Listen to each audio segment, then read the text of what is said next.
যাত্রাবাড়ির পর এবার রাজধানীর মালিবাগে ফরচুন শপিং মলে বোরখা পরে দুর্ধর্ষ স্বর্ণ লুটের ঘটনা ঘটেছে। রাত ৩টার দিকে শম্পা জুয়েলার্স নামের দোকান থেকে ৫০০ ভরি স্বর্ণ চুরি হয়। সিসিটিভির ফুটেজে দেখা গেছে চোরচক্রের দুজন সদস্য জুয়েলারি শপের শাটারের তালা কেটে বিপুল পরিমাণ স্বর্ণ নিয়ে যায়। বৃহস্পতিবার দিবাগত রাত ৩টার পর ফরচুন শপিং মলের শম্পা জুয়েলার্সের সামনে আসে বোরকা পরিহিত দুই যুবক। প্রায় ৩০ মিনিটের চেষ্টায় দোকানের তালা ভেঙে ভেতরে প্রবেশ করে তারা। ৫০০ ভরি স্বর্ণ লুট করে নিয়ে তারা স্পট ত্যাগ করে ৪টার পর। 10:30টার পরে চেক দিয়ে আমরা নিচে চলে যাই। এরপরে আবার 12:30টায় আবার 2টা 2:30টায় এই চেক দিয়ে যাই। এরপরে আর আসা হয় না। এই তো যখন আমি নামাজ পড়ে আবার আইসি চেক দিতে, তখন আপনি এসে প্রথম দেখছেন যে ক্ষতিগ্রস্ত দোকান মালিকের দাবি, ভোরের দিকে নিরাপত্তা প্রহরী তাকে ফোন করে চুরির কথা জানায়।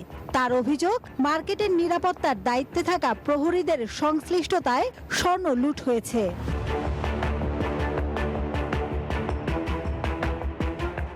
এ ঘটনায় প্রশ্ন উঠেছে মার্কেটের নিরাপত্তা নিয়ে। দোকান মালিক সমিতির দাবি, এমন চুরির ঘটনা এবারই প্রথম। মার্কেটের কেউ জড়িত কিনা খতিয়ে দেখা হচ্ছে। আমরা 5 বছর যাবত আমাদের এই ঘটনা ঘটে নাই, আমাদের এই ঘটনা এটাই প্রথম। সেই কারণে আমি তো জানতাম যে আমাদের নিরাপত্তার কোনো ঘাটতি নাই। যেহেতু এটা একটা হয়ে গেছে, আমাদের কোথায় নিরাপত্তার ঘাটতি আসলে আমার একটু সবার সাথে আলাপ আলোচনা করে আমি জিনিসটা যেতে পারবো। খবর পেয়ে একে একে ঘটনাস্থলে আসে পুলিশের বিভিন্ন ইউনিট, সংগ্রহ করে বিভিন্ন আলামত। পরে রমনা বিভাগের এসি মাঝারুল ইসলাম জানান, সিসিটিভির ফুটেজ পর্যালোচনা করে অপরাধীদের শনাক্তের চেষ্টা চলছে। মার্কেটের দোকান মালিক সমিতি ও নিরাপত্তা প্রহরীরাও নজরদারিতে রয়েছেন।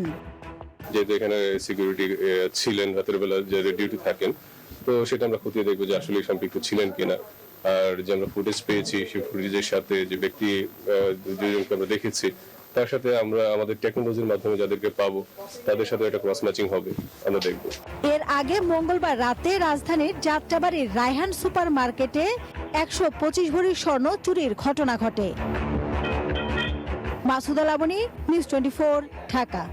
একমাত্র স্মার্ট সিটি বসুন্ধরা, আধুনিকতায় এক ধাপ এগিয়ে।